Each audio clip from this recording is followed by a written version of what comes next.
साथियों,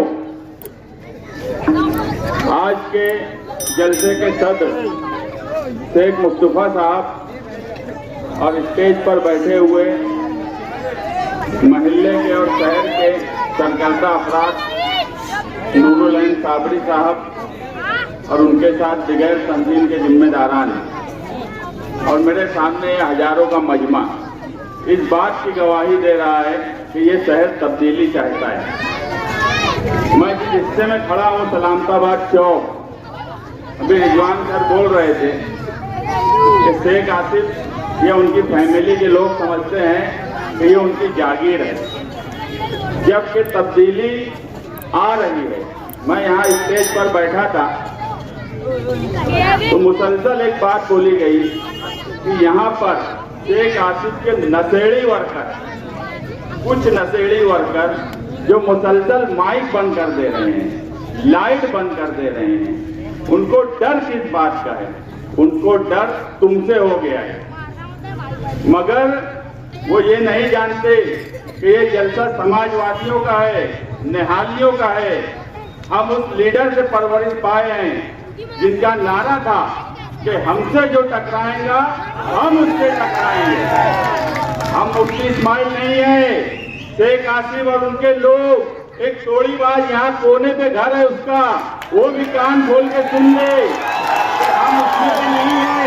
मुफ्ती इस्माइल मत समझ लेना, हमसे जो टकराएगा हम उससे टकराएंगे और हम हर बात का जवाब देंगे। 20 दिन है इलेक्शन का, इलेक्शन सीधे सीधे लड़ लो। हम बिला वजह किसी को तकलीफ नहीं देते, मगर अगर तुम तकलीफ देंगे तो हम ईंट का जवाब पत्थर से भी देना जानते हैं और कानून से भी देना जानते हैं। इसलिए अच्छाई यही है तुम्हारे लिए। 23 तारीख को इस शहर का नुमाइंदा बदलने वाला है, ये बात भी कान खोलकर सुन ले। इस हिस्से में नशे को बढ़ाने का काम ये खानदान ने किया है। मैं कई मर्तबा देखा हूँ जो लोग नशा करते हैं वो उनको नशा करने की आदत लत लगाई जाती है और ये ऐसी बुराई है जिससे सिर्फ उस लड़के का या उस आदमी का या उस नौजवान का नुकसान नहीं होता। पहले तो उसके घर का नुकसान होता है, उसके बीवी बच्चों का नुकसान होता है, उसके माँ बाप का नुकसान होता है, उसके बाद पूरी कौम का, शहर का नुकसान होता है। ये ऐसी बुराई है। आप जो भी लोग इस महल्ले में मेरी बात सुन रहे हैं, आप, मैं किसी पार्टी का नाम नहीं लूंगा, आप सिर्फ एक बात पर गौर करिए कि ये लत कौन सी पार्टी के लोग लगा रहे हैं, और अगर ये लत आपको समझ रहा है कि किस पार्टी के लोग लगा रहे हैं तो आप उस घर के लोग 20 नवंबर को आपके हाथ में है। आपके बच्चों का मुस्तकबिल, इस शहर का मुस्तकबिल, इस कौम का मुस्तकबिल, नौजवानों का मुस्तकबिल सिर्फ आपकी वोट साइकिल निशान पर इतनी भरपूर दो कि शेख आसिफ और उनके जो घर के लोग जो नशे की आदत लोगों को लगाते हैं वो घर बैठ जाएं। आप इतनी भरपूर साइकिल निशान पर वोट लगाइए, यही उसका इलाज है। हम जब हमारी गारंटी लोगों के सामने देंगे तो हम इस बात का ख्याल रखेंगे कि इस बुराई को किस तरह खत्म किया जाए। हम सिर्फ बोलेंगे नहीं, हम अमली तौर पर उस पर काम कर रहे हैं। हमने कोई टीम लगाई है जो रिसर्च कर रही है कि किस तरीके से हम उस बात को लोगों के सामने पेश करें और उसका हल क्या हो। इस आदत को इस शहर से किस तरह से खत्म किया जाए। सिर्फ अपनी जीत के लिए, सिर्फ अपने खुद का सोचने के लिए पूरी कौम को, नौजवानों को एक गलत राह पर लेकर जाना ये मुनासिब बात नहीं है। इलेक्शन आता रहेगा, इलेक्शन होता रहेगा, इलेक्शन में हार जीत भी होती रहेंगी, मगर ये शहर रहना चाहिए, ये कौम रहना चाहिए, इनका मुस्तकबिल रहना चाहिए। यही इस शहर के लिए है। जो शहर मस्जिद और मीनारों के नाम से पहचाना जाता था आज उस शहर के बारे में बोला जाता है कि ये ड्रग्स का हब बनता जा रहा है, मतलब यहाँ ड्रग्स यहाँ से सप्लाई होने लगी है। क्यों 25 सालों में ये हुआ? और जो आज नुमाइंदे हैं ये इतने सियासी तौर पर कमजोर हैं कि इनके अंदर वो ताकत नहीं है रोक लेने की। अगर ये ताकत किसी में है तो सिर्फ निहाली लोगों में है। यहाँ शान हिंद बैठी है। क्या आपको नहीं लगता कि ये नशे की लत और इस तरह के जो बुराई फैला रही है ये कौन रोक सकता है? ये कौन रोक सकता है? अगर मुफ्ती इस्माइल में इतना दम होता, उनका इतना दबदबा होता तो 25 सालों में ये बुराई इतनी फैलती नहीं। मुझे बताओ 20-25 साल पहले ये बुराई के बारे में कोई सोचता था? इस पर कोई बात होती थी? आज इस पर हमको तकरीर करना पड़ रही है। आज हम तामीर और तरक्की की बात करने के बजाय इस पर बात क्यों कर रहे हैं?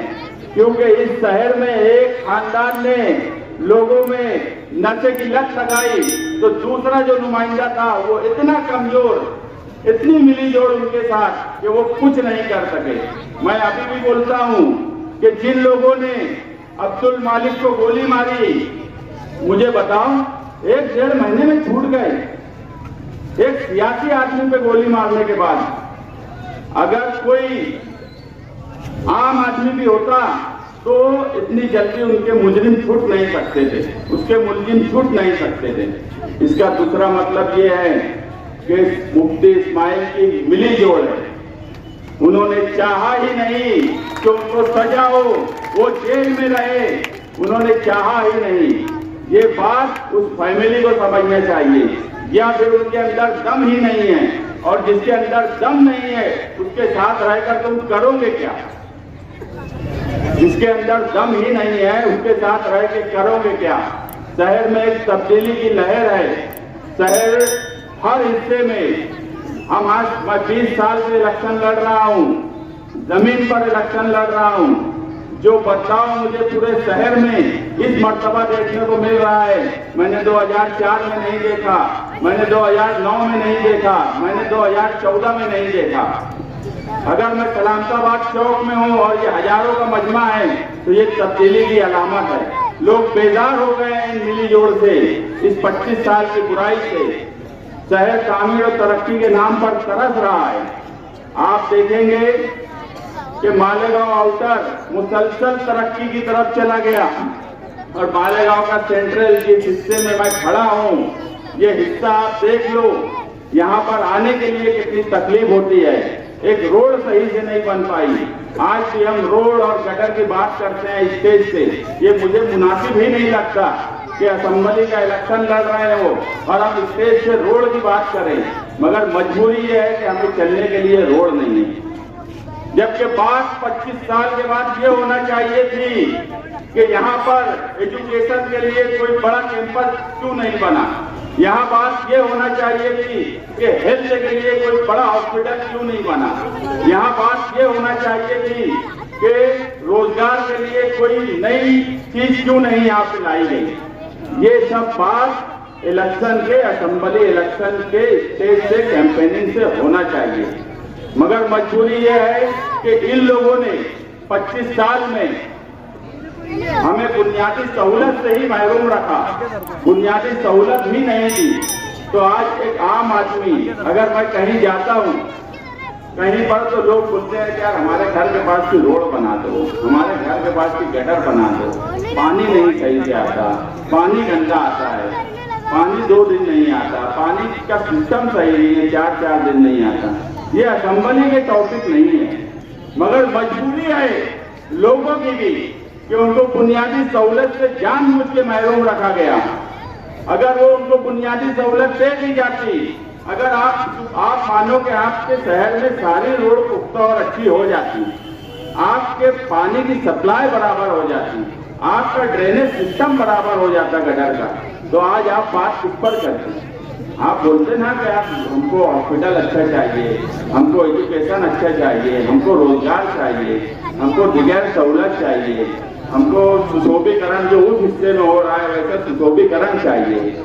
मगर आप इसलिए, इसमें आपकी गलती नहीं है, आप इसलिए ये बात नहीं कर पा रहे हैं कि आपके पास वो सहूलत दी ही नहीं है। आप एक बार सोचिए तो सही, आपको 25 साल के बाद कहां लाकर खड़ा कर दिया गया। सिर्फ मालेगांव आउटर और मालेगांव आउटर के कुछ देहात आप चले जाइए, दाबाड़ी, नामपुर और छोटे छोटे देहात, और वहां सड़कें देख लीजिए, और उसके बाद आप शहर को देखिए। देहात सुधर गए,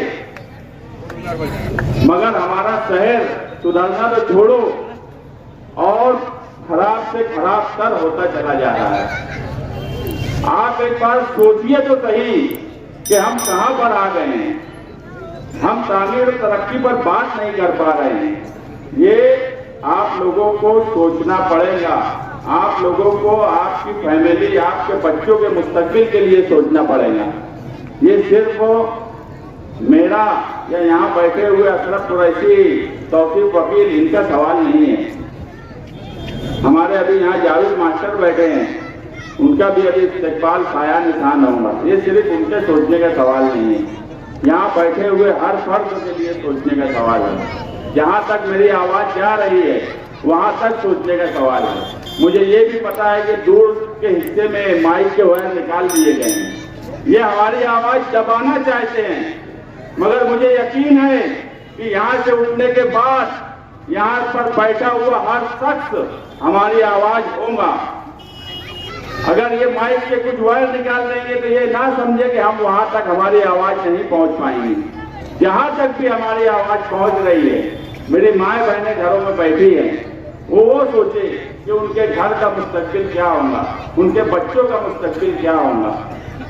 लेकिन बड़े अफसोस के साथ मुझे कहना पड़ता है कि इस शहर की हालत बद से बदतर हो गई है, और हम सबको अब सोचने की जरूरत है। आज गरीब आदमी कितना परेशान है, अमीर आदमी भी परेशान है। हम हमारे टैक्स का 70% कारपोरेशन को देते हैं। ये इलेक्शन कारपोरेशन का नहीं है, असेंबली का है।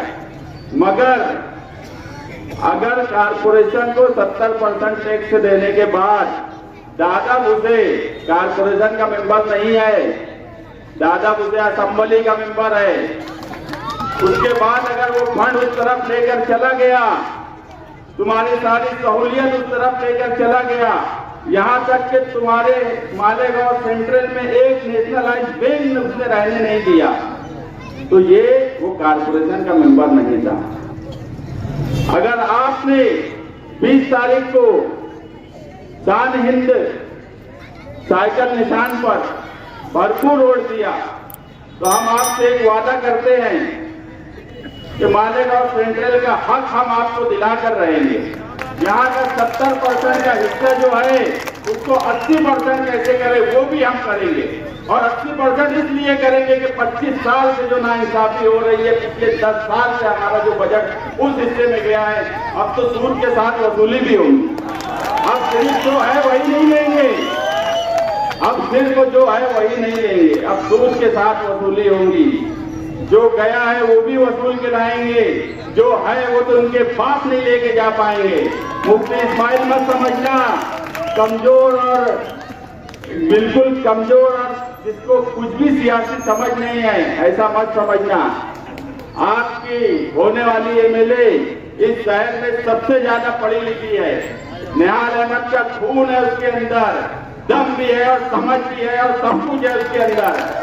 मुफ्ती इस्माइल के इतना कमजोर मत समझना, कुछ लेकर चले गए तो वापस नहीं ला सकते, जो है वो भी रहेगा, जो लेकर गए हैं वो भी लेकर आएंगे। इतना दम अगर किसी में है तो वो निहाली लोगों में ही है, और ये शहर जानता है कि आज जो लोगों ने ये हरकत यहाँ पे की है, मैं बार बार वो बात बोल रहा हूँ कि हमारी आवाज दबाने के लिए जो हरकत की है वो कान खोलकर सुन ले। इस शहर में अगर शिवाजी मुजस्समे के पास हिंदू तंजीमें आकर ये बोली कि माँ का दूध पिया है तो आके बताओ, तो वो कोई मुस्तकिम डिग्निटी को नहीं बोले थे। यहाँ बैठा हुआ हर शख्स वो एक मुसलमान होने के नाते बोला गया था, और दम बताया था हमने, और पुलिस को बोला था 2 डंडे सालों को मारना जितने हो जाएंगे, 2 दिन के बाद 4 डंडे मारे गए, 4 डंडे। ये भी दम हमने किया है। जब एक वक्त बड़ा भीमा गौली का मामला चलता था कि बहुत तकलीफ देते थे, तो जनता जान निसार फोर्स बनी थी और सबक सिखाए थे।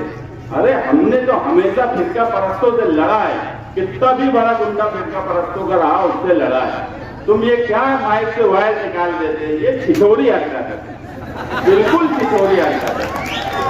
ये दमदार वकील नहीं है, इतनी छिछोरी हरकत आसिफ शेख करेगा मुझे यकीन नहीं था।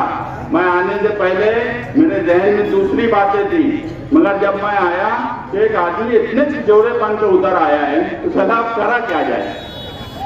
अब आपको करना है, इनको सबक सिखाना है और इस नारे के साथ सिखाना है कि हमसे जो टकराएगा हम उससे टकराएंगे। एक बार मेरे साथ ये नारा पूरे दम से लगा दो, जो लोग ये हरकत कर रहे हैं उनके कान तक ये बात जाए।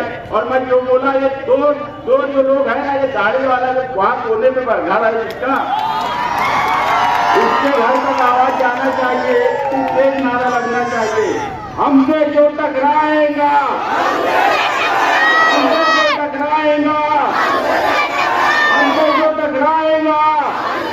बहुत बहुत शुक्रिया, बहुत बहुत शुक्रिया। के यासी के दिए हुए स्टेज पर जलवागर तमाम ही अहम शख्सियात, बिलखुसूस समाजवादी पार्टी की नामजद उम्मीदवार बेबाक लीडर मोहतरमा शान हिंद साहिबा और युवा नेता आली जनाब मुस्तकीम डिग्नेटी साहिब और दिगर ऑल इंडिया सुन्नी जमीयत इस्लाम के जिम्मेदारान, सामने बैठे हुए तमाम हजरात, हमने गुज़िश्ता 15 दिन पहले ऑल इंडिया सुन्नी जमीयत इस्लाम की मार्फत शहर की मिली समाजी भलाई तंजीमों की एक मीटिंग बुलाई और हमने जायजा कमेटी बनाई इस शहर में मिल्लत की क़यादत करने के लिए।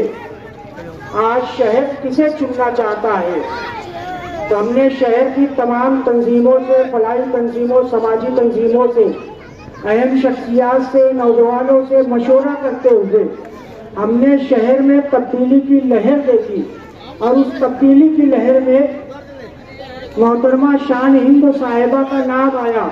तो हमने कल प्रेस कॉन्फ्रेंस लेकर और इंडिया सुन्नी जमीयत इस्लाम और दिगर फलाई समाजी तंजीमों की जानिब से हमने भरपूर ताईद हिमायत की कि मिल्लत की आज सबसे बेबाक क़यादत करने वाली निहाल साहब की साहबजादी जानशीन मोहतरमा शान हिंद साहिबा को इसलिए जिताना ज़रूरी है कि जब मिल्लत पर 12 नवंबर का मामला आया तो 12 नवंबर के मामले में बेबाक क़यादत करते हुए मोहतरमा शान हिंद साहिबा ने पुलिस की आंख में आंख मिलाकर 35 जगह धरना देकर आप बेकसूर मुस्लिम नौजवानों की नुमाइंदगी की। MHG कॉलेज पर नौजवानों को क्रिकेट के लिए रोका गया तो बेबाक नुमाइंदगी करते हुए नौजवानों के साथ क्रिकेट खेलने गई। बेबाक नुमाइंदगी करने पर मुस्तकीम डिग्नेटी ने गढ़ की यात्रा में जब सरपसंदों ने पथराव किया तो कानूनी जांच करते हुए उन्हें जेल की सलाखों तक पहुंचाया। बेबाक नुमाइंदगी साथी निहाल अहमद साहब ने किया। साथी निहाल अहमद साहब को हुजूर सूफिया मिल्लत ने एलानिया तौर पर जब हिमायत दी और 2019 का इलेक्शन हुजूर सूफिया मिल्लत अलैहिर्रहमतुल्लाह ने मुफ्ती मोहम्मद इस्माइल कासमी साहब को हिमायत नहीं दी थी, जनता दल सेकुलर को हिमायत दी थी और जनता दल सेकुलर ने मुफ्ती मोहम्मद इस्माइल कासमी का हाथ मजबूत किया था। उस वक्त के हालात थे। आज के हालात में बेबाक नुमाइंदगी करने वाली मोहतरमा शान हिंद साहिबा को मजबूत कीजिए, उन्हें नुमाइंदा बनाइए। असेंबली में ये गूंजेगी, इस तरीके से गूंजेगी कि मिल्लत की क़यादत नजर आएगी। आज दोनों नुमाइंदे सिर्फ रोड गटर और ठेकेदारी में लगे हुए, मगर ये बेबाक नुमाइंदगी करने में, मिल्लत की क़यादत करने में अव्वल फेरिस्त तो है।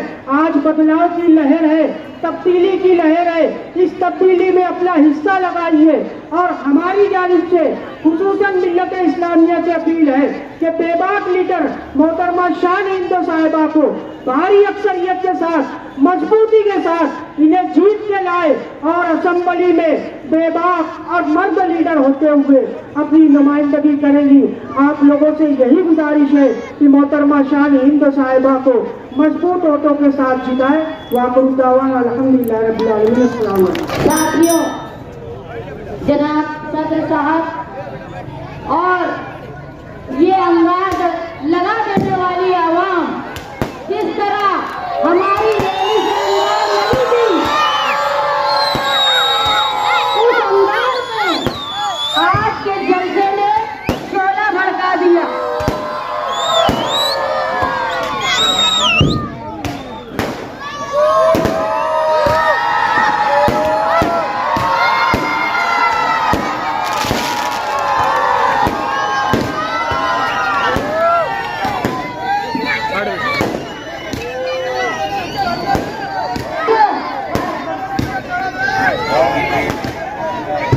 साथियों, आज का ये जलसा मुखालिफिन की ताबूत का आखिरी तीर साबित होगा। मैं जिस जगह पर खड़ी हूँ, जब मैं शाम में घर घर यहाँ घूम रही थी, मैंने लोगों को देखा, लोगों की तकलीफ को देखा। यहाँ लोग परेशान हैं। ये जो डीपी पर 2 रोज पहले पावर की डीपी पे ये मुफ्ती साहब, वो शेख रशीद साहब, शेख कासिम साहब की बातें चल रही थी, आज मैंने देखा वो डीपी आज भी बंद है। सिर्फ तकरीर और भाषणबाजी 25 सालों से मालेगांव शहर में हो रही है। ये तुम्हारी ताकत है कि आज तुम यहाँ इतनी तादाद में जमा हुए हो और ये तादाद से उनको ऐसी अंगार लग रही है कि वो तुम्हारे स्पीकर से तुम्हारे घोंगे के वायर खींच लेते। लेकिन ये निहाली दबदबा, ये समाजवादी सोच के लोग किसी अंटर पंटर के डर में डरने वाला नहीं है। ये इलाके के लोगों का सबसे बड़ा मसला जो था वो नशे के ताल्लुक से था। मैंने इससे पहले भी कहा कि जो लोगों को तुम नशे के धंधे में, नशे के कारोबार में फंसा रहे हो, लोगों को पूरी नस्लें खराब हो रही है इससे। तुम समझो कि अगर आज किसी का बच्चा, कोई लड़का नशा करता है तो आज तुमको एहसास नहीं हो रहा, लेकिन आगे जाके चंद सालों में ये हाल होगा कि घर से बेटी बहन जब निकलेगी तो महफूज वापस आती है या नहीं, इसका डर तुमको होगा। नशे की लानत को इस इलाके से खत्म करो, वरना तुम्हारी नस्लें खराब हो जाएंगी। और इसको बढ़ावा देने वाले वो पहले कांग्रेसी और आज जो अपने आप को बहुत बड़ा गुंडा समझते हैं, उनकी ताकत ये है कि जब उनके घर का एक आदमी फंसा गोली में तो वो चले गए दूसरे के कदमों में गिरने। वो क्या तुमको डराएंगे? तुम वो इलाके के लोग हो जहाँ मुंशी अब्दुल लतीफ साहब, जहाँ जिगर कच्ची, जहाँ नवाब मुकादम, जहाँ पर ऐसे लोग थे, अमीर खां पठान, ये वो लोग थे जिनका तूती बोलता था। आज तुम बता दो, तुम्हारे इलाके के लोग बता दो कि तुम्हारे इलाके के लोगों में लीडरशिप बची है क्या?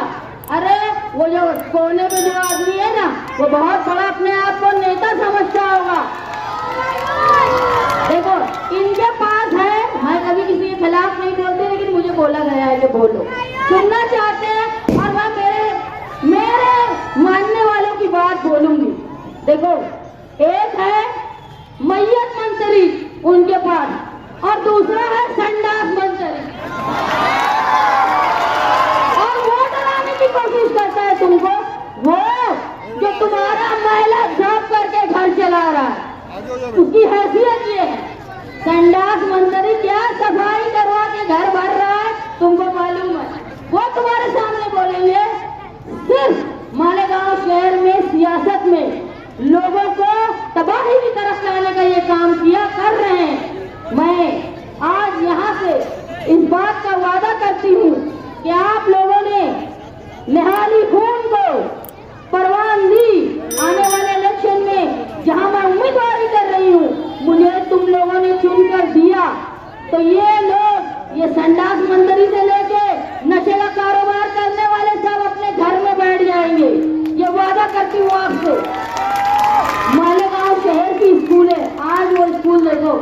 जो मुंशी जी के नाम से उसको खंडर बना दिए, धीरे धीरे उसको भी नशे का अड्डा बनाएंगे। मैं जो खास तौर पे जावेद भाई को बोल रही हूँ, वो तुम्हारे खानदान के लोगों के नाम से है, उसको बचा लो। मालेगांव शहर की तमाम स्कूलें जो प्राइमरी स्कूल थी, वहाँ पे ये शेख रशीद का खानदान दो काम करता है। तो एक तो गाले बना के भाड़ा खाता है या नशे का अड्डा बना देता है। ये नशे का अड्डा तुम्हारी बहन बेटियों की इज्जत से खेलेगा, तुम्हारी नस्लों के साथ खेलेगा। इनको अपने शहर से भगा दो। ऐसा करने वालों को, जब तुम्हारे बच्चे जब जाता है ना लड़का घर से बाहर, तो डर होता है कि कोई नशेड़ी उसको ब्लेड न मार दे, उसका मोबाइल, उसका पैसा, मेहनत की कमाई न छीन।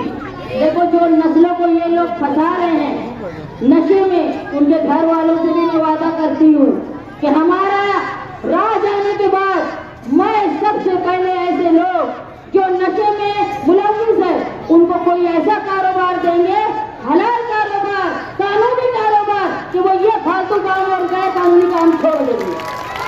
दूसरा, जो नशे में मुलविस लोग हैं उनके लिए समझ लो, अगर तुम समझते हो सिर्फ इलाके की औरतें और बहनें महफूज नहीं है, ऐसा नहीं है। जो नशे का एकदम आदी हो चुके हैं उसके लिए बहन में, माँ में और बीवी में कोई फर्क नहीं रहता। मैंने देखा है ऐसे नशा करने वालों को, जो औरत को औरत समझते भूल जाते हैं कि माँ है कि बहन है कि बीवी है। इन लोगों को सीधी राह पे लाने के लिए, उनकी ये आदत छुड़वाने के लिए मैं नारकोटिक कंज्यूमिंग कंट्रोल असाइलम और ट्रॉमा सेंटर बनवाऊंगी, ताकि ये लोग भी नस्लें खराब होने से हमारी बदल दे। मालेगांव शहर की जो माँ और बहनें हैं उनसे मैं अपील करती हूँ कि आप लोग अपनी आने वाली नई नस्ल, अपनी बेटियां, अपनी बहनें, अपनी बहनों की इज्जत बचाने के लिए नशे की लानत को खत्म करने में मेरा साथ दे। आज मैं अपने वालिद के बगैर, मेरे भाई के बगैर, सिर्फ आप लोगों की ताकत पर इलेक्शन लड़ रही हूँ। आप लोग मेरे साथ हैं ना? और हम सब मिलके ये गैर कानूनी काम करने वालों, जो एक खानदान गैर कानूनी काम कर रहा है और दूसरे नेता जो अभी ऐवान में कभी आवाज नहीं उठाए, उनकी ताकत नहीं है कि वो कभी ये गुंडागर्दी करने वालों को रोक पाए। अब जब वो तुम्हारे पास वोट मांगने आए हैं ना कि इनकी गुंडागर्दी मैं खत्म करूंगा, तो ये 5 साल भी तुम ही थे, क्या किए? खत्म कर पाए? इससे पहले भी 5 साल रहे। उल्टा मालेगांव शहर में गैर कानूनी काम, नशे का कारोबार, सट्टा, जुआ और जो हमारी तालीमी स्कूल थी उसको खंडर बना के जुए, सट्टे और नशे का अड्डा बनाने में जहाँ एक खानदान जिम्मेदार है, तो उसको रोक नहीं पाने का जिम्मेदार मुफ्ती इस्माइल साहब हैं। उनका मुंह नहीं है कि वो आप लोगों से वोट मांगे। और जो लोग ये समझते हैं ना, अगर कोई तुर्रम खान होगा वो ये समझता होगा कि मैं नशे का आदि लोगों को बना के हमेशा राजा बना रहूंगा, तो ऐसा नहीं है। हर मजहब बोलता है कि जैसी करनी वैसी भरनी। तुम जो कर रहे हो ना, ऐसा ना हो कि ये चिंगारी तुम्हारे घर में आग बन जाए। तुम चचेरे भाइयों को लगा रहे हो इस काम में, तुम्हारी औलाद ना इसमें फंस जाए, अल्लाह ना करे फंसे। लेकिन ये अल्लाह का कानून है, जैसी करनी वैसी भरनी। बच के रहो। देखो ऐसा ही होता है। प्रमोद महाजन जो थे ना बीजेपी के लीडर, बहुत बड़े सियासत का, बहुत तुर्रम खान थे, लेकिन उनके ही भाई ने उनको गोली मार दिया था। तो इसलिए डरो अल्लाह के कहर से। तुम लोगों के घर की नौजवानों को खराब कर रहे हो, ऐसा ना हो कि तुम्हारा घर भी इससे महफूज न रहे। मैं आप लोगों के सामने एक अज़्म के साथ खड़ी हुई हूँ, आप लोगों का साथ चाहती हूँ कि मालेगांव शहर में जो स्कूलें खंडर हो गई हैं, मैंने आज ही मुस्तकीम को कहा कि हमारे मैनिफेस्टो में एक बात ये अहम रहेगी कि जहाँ जहाँ प्राइमरी स्कूल खंडर बन गई है उसको आला, पायदार और अच्छी प्राइमरी स्कूल बनाना, ताकि इनका भाड़ा खाना और इनका नशे का अड्डा बंद हो जाए। और जो पहली से 7वीं तक का निजाम है उसको 10वीं तक का निजाम करना।